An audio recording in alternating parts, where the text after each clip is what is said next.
Selamat datang kembali di pembahasan kita.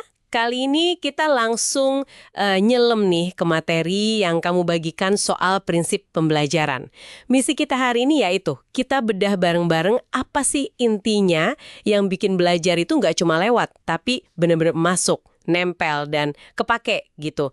Nah, di materi ini ada 3 pilar utama nih yang diangkat. Berkesadaran, terus bermakna, sama menggembirakan.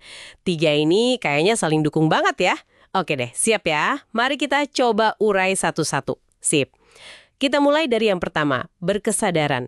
Ini intinya tuh soal gimana kamu sebagai pembelajar bisa pegang kendali. Jadi sutradaranya lah buat proses belajarmu. Bukan cuma ngikutin aja, tapi benar-benar sadar, kenapa sih aku belajar ini? Tujuannya apa? Terus aktif gitu, cari cara terbaik buat nyampe tujuan itu. Ibaratnya kamu yang nyetir, bukan jadi penumpang doang. Ujung-ujungnya, biar jadi pembelajar mandiri seumur hidup kan? Betul banget. Dan yang seru di sini tuh, gimana kesadaran ini kelihatan wujudnya. Materi ini nunjukin, misalnya, muncul rasa nyaman pas belajar. Nah, ini penting banget kan sebagai fondasi awal. Terus, kemampuan buat fokus, gak gampang keganggu. Ada juga kesadaran soal cara kita mikir. Metakognusi ya istilahnya. Kemampuan buat mikirin cara kita mikir, terus ngatur itu. Ini semua juga didukung sama pikiran yang terbuka, rasa penasaran alami, sama kebebasan milih cara belajar yang paling pas buat kamu. Yaitu tadi, ujung-ujungnya bangun kemandirian. Nah, itu dia. Dari mandiri itu, kita geser ke yang kedua, bermakna. Kalau tadi berkesadaran lebih ke gimana cara belajarnya, bermakna ini soal apa isinya dan kenapa itu penting buat kamu. Belajar jadi kerasa bermakna pas kamu nggak cuma ngafalin teori, tapi bisa nyambungin ke dunia nyata. Bisa dipakai ilmunya. Ini nih, yang sering bikin beda antara info yang cepet hilang sama ilmu yang awet nempel. Tepat sekali.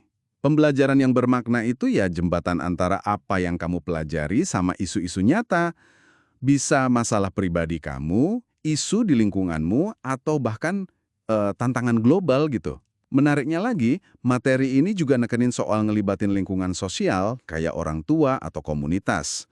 Mereka bisa jadi sumber ilmu praktis.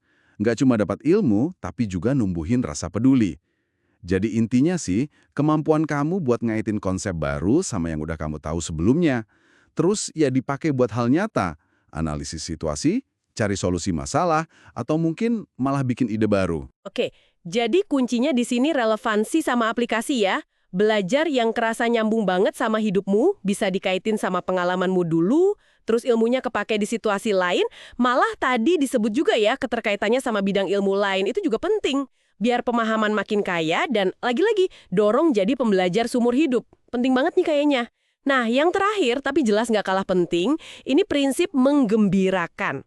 Mungkin kedengarannya simpel ya, menggembirakan, tapi efeknya gede loh. Ini soal nyiptain suasana belajar yang positif. Yang aman, nyaman, terus ada tantangannya tapi yang positif gitu yang bikin semangat. Pas kamu ngerasa seneng, termotivasi, itu kan koneksi emosinya dapet. Nah, ini katanya bikin lebih gampang paham, lebih gampang inget, dan lebih mau buat nerapin ilmunya. Ya, dan suasana menggembirakan ini tuh bukan cuma soal, misalnya kelasnya dicat warna-warni gitu ya, lebih dalam dari itu. Materi ini nyebut soal terpenuhinya kebutuhan dasar kita. Mulai dari rasa aman, nyaman secara fisik, psikologis, sampai ngerasa dihargai, punya kesempatan buat tumbuh. Mirip konsepnya Maslow gitu ya. Lingkungan belajar yang interaktif, kegiatan yang bikin penasaran, yang inspiratif, terus ada tantangan yang pas. Maksudnya, nggak gampang banget bikin bosen, tapi juga nggak susah banget bikin nyerah. Semuanya itu ngaruh. Dan tentu aja, ada rasa puas pas kamu ngalamin momen oha, itu loh. Pas tiba-tiba, oh gini toh maksudnya. Itu rasanya, wah, bikin semangat banget.